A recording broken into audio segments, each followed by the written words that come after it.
Well, they've played a considerable part. And although many, many Sikhs are not visibly Sikh, many Sikhs do not have the outward signs of the Sikh, the fact remains that there are also many thousands of Sikhs who do maintain a recognisably Sikh form. Whether or not they've been initiated, there are many male Sikhs who wear a turban, and increasingly actually there are a number of women, Sikh women, who are turbaned. In their case they are in fact very religiously devoted. So the visibility of the Sikh community in some ways makes it easier to talk about the part that Sikhs have played in the social and political development of modern Britain than if we were talking about a lower profile community. They are an upwardly mobile community by and large, which has meant that increasingly, as generation follows generation, Sikhs are disproportionately represented as compared to many other groups in the UK in terms of university admissions and in the professions. Like other people from South Asia, their families favour certain occupations which more or less guarantee a high level of income and financial security, and ones which also are regarded as prestigious. So medicine, as doctors, dentists, and the law and accountancy are particular favourites. So you'll find many Sikhs in those professions. Because of the visible signs of being a Sikh, particularly the turban, there has tended to be a succession of incidents where disputes have arisen, often because an employer has refused to employ somebody who had a turban or had a turban and a beard, because not cutting one's hair, and that includes not shaving the beard or shortening it, is very much a part of Sikh identity and is a part of the discipline required of those Sikhs who are initiated into the Khalsa, the most disciplined sort of core of the Sikh community.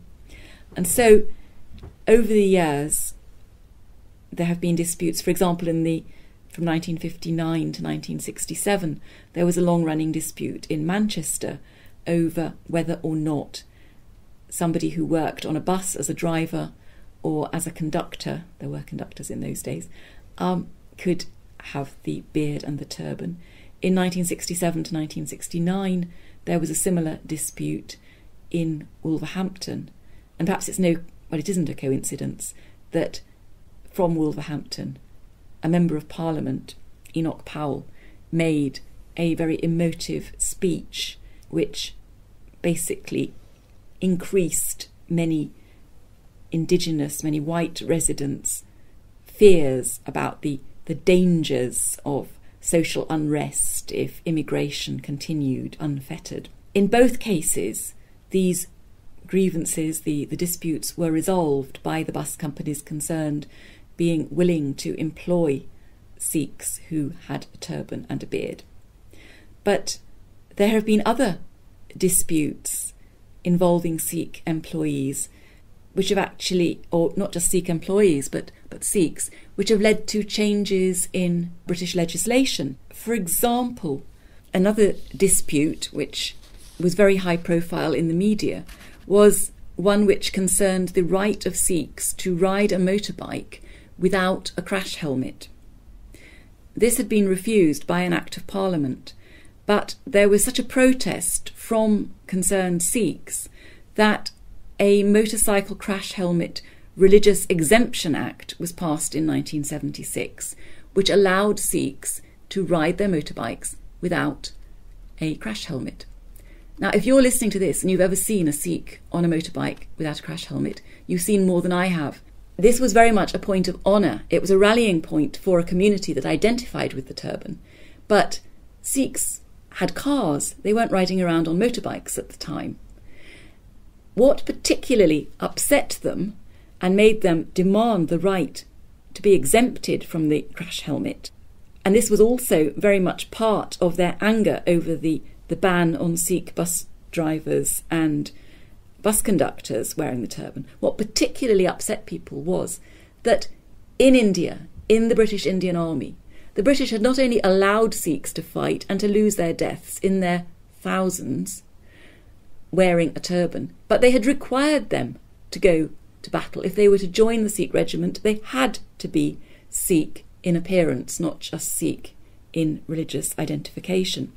And here they were, Sikhs in Britain, not being allowed to wear the turban, when so many of their fellow Sikhs had been killed for the British, wearing turbans as required by British authorities. The next time that legislation was actually changed as a result of a turban dispute was in 1983. A Sikh lawyer, Seva Singh Mandala in Birmingham, had wanted to admit his son to an independent school, and he was refused a place unless his son cut his hair and removed his turban. This actually resulted in a very long drawn-out legal process, but the result in the end was that in the House of Lords, Lord Fraser basically declared that Sikhs were an ethno-religious group. They were almost a nation. The upshot of this was that Sikhs, like Jews, would be covered by British race relations legislation. This gave Sikhs a great deal of protection under British law.